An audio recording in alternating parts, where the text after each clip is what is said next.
नीलाञ्जनसमाभासं रविपुत्रं नियमाग्रजं छायामार्तण्डसम्भुतं तं नमामि शनैश्चरम् नीलाञ्जनसमाभासं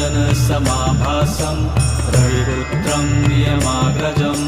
छायामार्तण्डसम्भुतं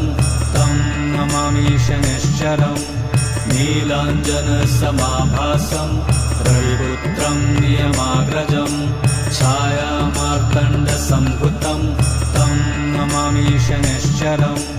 नीलाञ्जनसमाभासं रविपुत्रं नियमाग्रजं छायामार्तण्डसम्भुतं तं नमामि शनैश्चरम् नीलाञ्जनसमाभासं रविपुत्रं नियमाग्रजं छायामार्तण्डसम्भुतं तं नमामि शनैश्चरम्